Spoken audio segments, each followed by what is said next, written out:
ကြမြေအိုင်ရစ်ဘန်လေးတွေပွင့်လူရောပေါ်လို့နိုးထမိတဲ့ဖေဖော်ဝါရီရဲ့ဦးဦးဆုံးနံနက်ခင်းမှာ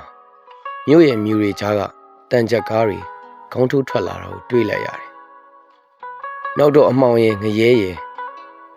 အားလို့မဆုံးတော့မဲ့အတန်နဲ့အာကောင်ချစ်អော်နေတဲ့ဦးကောင်းပွင့်မျိုးဆက်ရဲ့အချစ်ရေတိမ်တွေကတနက်တင်နဲ့တူလိုက်တာမင်းကြောက်လားမကြောက်ဘူးယွန်နာလို့ဖြေကိုမင်းကိုပန်းလေးပန်ပေးခြင်းသေးတယ်ဒါပေမဲ့ဝမ်းနေစရာပဲ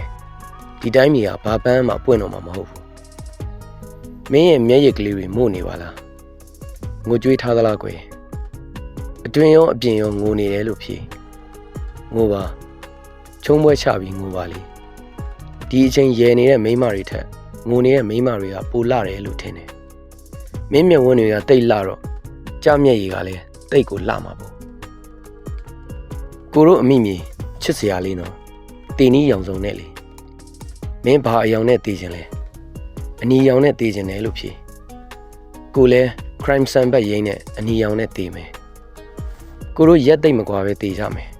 အရန်အေးတဲ့နိုင်ငံတွေမှာပြန်မွေးဖွားကြမယ်တက္ကသိုလ်အတူတက်ကြမယ်သမိုင်းစာအုပ်အတူဖတ်ကြမယ်မြန်မာနိုင်ငံအကြောင်းဖတ်မိတဲ့အခါဒီနိုင်ငံကြားဘူးတယ်လို့ပဲဆိုတဲ့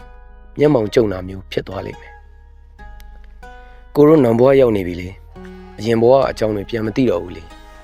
အရင်ဘွားအကြောင်းမှတ်မိနေအောင်မယ်ဆိုရင်နံဘွားဆိုတာကလည်းဘာအဓိပ္ပာယ်ရှိမှလဲနော်ကိုတို့သားမွေးမဟုတ်တဲ့အနှွေးတွေဝတ်မယ်တောင်ရင်စွန်းတန်းကတာယာတွေကိုကြည့်မယ်မင်းကိုတွေးရကောင်းအောင်ဂယူးဆိုင်မယ်နှစ်တကူနီးရင်ကိုယ်တိုင်လှုပ်ထားတဲ့ဝိုင်းတွေတောက်မယ်ကိုတို့နောင်ဘွားမှာတကယ်ပျော်ရွှင်နိုင်လောက်တယ်ဒါပေမဲ့ထူးဆန်းတဲ့ပြဿနာတစ်ခုတော့ရှိခြင်းရှိနိုင်တယ်အဲ့ဒါကတော့နှစ်စဉ်နှစ်တိုင်းဖေဖော်ဝါရီလရဲ့အစောဆုံးနံနက်ခင်းတိုင်းမှာကိုတို့နိုးနေသည်ဖြစ်စေအိမ်မောကျနေသေးသည်ဖြစ်စေကိုတို့မျက်လုံးတောင်စွန်းတွေကဘလို့မှရက်တက်လို့မရအောင်မျက်ရည်တွေတွင်တွင်စီးကြနေလေရှိတဲ့အကြောင်းပေါ့တူဝေး